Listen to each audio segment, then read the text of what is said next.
June 20th, 1925, a dirt-poor farm in Texas. Audie Murphy was born into a family that had nothing.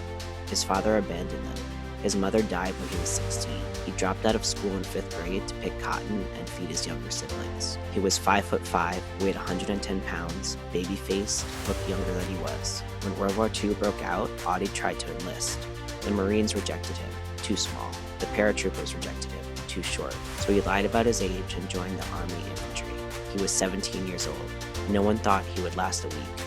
Audie's first combat was in North Africa, then Sicily, then Italy, then France. He saw more combat than most soldiers see in an entire career, and he was still a teenager. By 1944, Audie Murphy had earned 2 Silver Stars, 3 Purple Hearts, and a battlefield commission to lieutenant. He was 19 years old, and he was about to do something that would make him a legend. January 26, 1945, the Colmar Pocket, eastern France, near the German border. Audie's company was tasked with holding a position in the Alsatian forest. It was freezing, snow everywhere. Visibility was low. Then the Germans attacked. 6 tanks, over 200 infantry soldiers, a full company coming straight at them. Audie's men were outnumbered, outgunned. They started to fall back, but Audie didn't. He ordered his men to retreat to the tree line. Then he stayed behind, alone. There was a burning M10 tank destroyer in the middle of the field. It had been hit. It was on fire. Could explode at any moment. Audie climbed on top of it, grabbed the .50 caliber machine gun and started firing. The Germans couldn't believe it. One man on a burning tank, firing at an entire company. They focused all their fire on him. Bullets hit the tank. Shells exploded around him. Fire underneath him spread. The ammunition inside could cook off at any second. Audie didn't move. He stayed on that tank for over an hour, firing, reloading, directing artillery strikes over the radio, calling in coordinates while enemy rounds zinged past his head. He killed or wounded over 50 German soldiers by himself. The German attack stalled, then broke. They retreated. When Audie finally climbed down, his men couldn't believe he was still alive. The tank was charred, smoking. The metal was hot enough to burn skin. Audie had been shot in the leg. He didn't notice until it was over.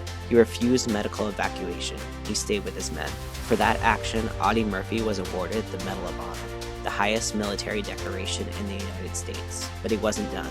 By the time the war ended, Audie Murphy had earned every single combat award the U.S. military could give. Every single one. Medal of Honor, Distinguished Service Cross, 2 Silver Stars, Legion of Merit, Bronze Star with Valor, 3 Purple Hearts, and decorations from France and Belgium. 33 awards in total. He was the most decorated American soldier in World War II, and he was 19 years old. After the war, Audie came home. He was a hero. Parades, medal, fame. But the war never left him. He had what we now call PTSD, nightmares, flashbacks. He slept with a loaded pistol under his pillow for the rest of his life. He became an actor, starred in over 40 films, even played himself in the movie To Hell and Back, the story of his own life. But he never stopped struggling with what he had seen, what he had done. On May 28, 1971, Audie Murphy died in a plane crash in Virginia. He was 45 years old. He was buried at Arlington National Cemetery with full military honors. His grave is the second most visited site in the entire cemetery. Only President Kennedy's grave sees more visitors. Audie Murphy was 5'5", weighed 110 pounds, looked like a kid. But on that frozen field in France, he stood alone against 200 enemy soldiers and won. He became the most decorated American combat soldier in history.